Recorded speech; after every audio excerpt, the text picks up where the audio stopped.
Bloomington's arts department is showing signs of a turnaround. A string of sold-out shows at the Bloomington Center for Performing Arts came before the ink was dry on a 20-year agreement with the new Bloomington Bison hockey team at Grossinger Motors Arena.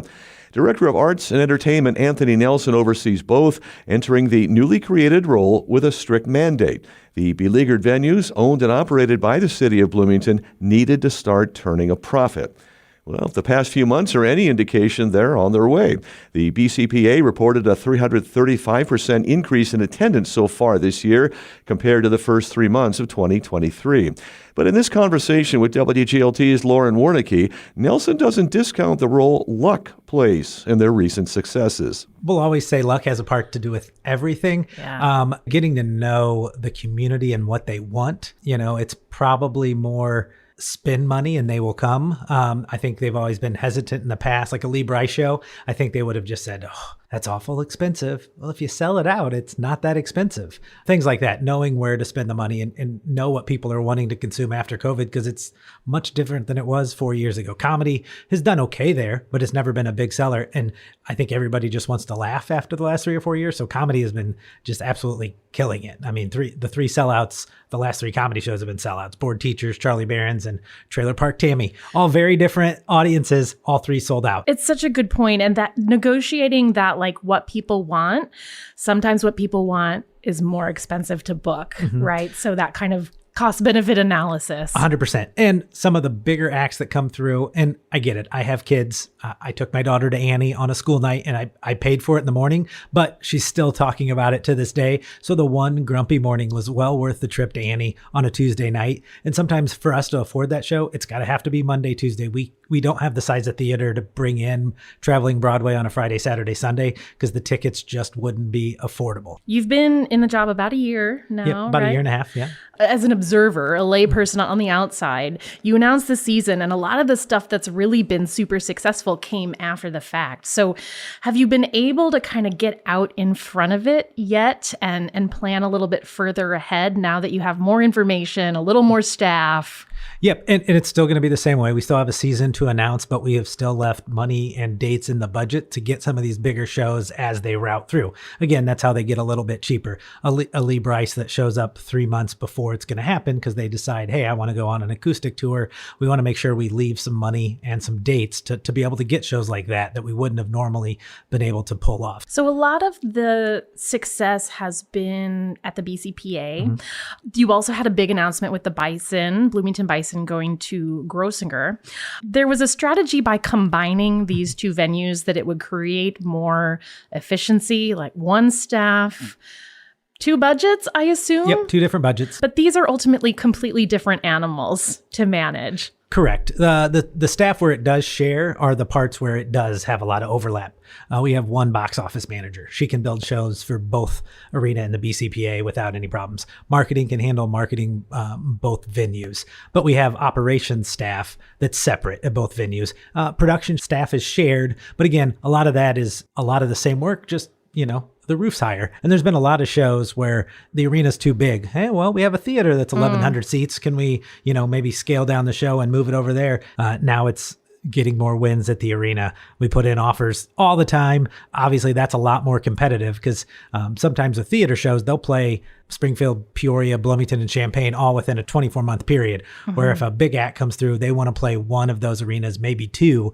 So you got to be a little more aggressive and try to convince them that this is the better market. Yeah, I do hear that the ability to kind of navigate negotiations with both venues simultaneously might be beneficial, as well as re-educating promoters that the arena is available. But it was kind of sold to the community by the council as being an efficiency piece by combining these. On the day-to-day, does it feel more efficient? I'm sure staff at times, and I know staff are like, we need a few more people here and there, and we're, doing our best to do it with some part-time staff. It's hard getting enough security, ushers, food and beverage staff. So everybody's sliced a little bit thin, but I think the day-to-day of watching people walk out with a smile on their face, it does at the end of a long day go, oh, that was worth it. And, we have been able to do it with less staff than was employed between the 2 facilities previously.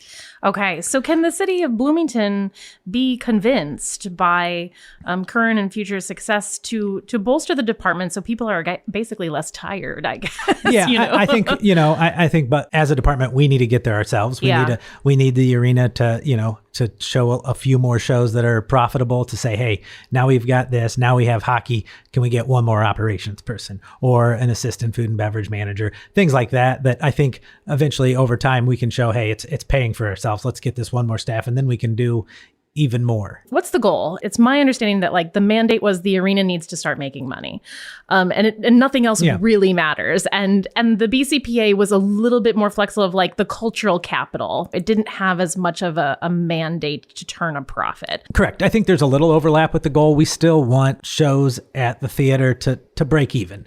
We don't want to buy as many shows that are, hey, we wanted to have 2 dance shows, so we'll do it at all cost. Let's do dance shows that make sense, but still bring people downtown to go to dinner, to get a drink.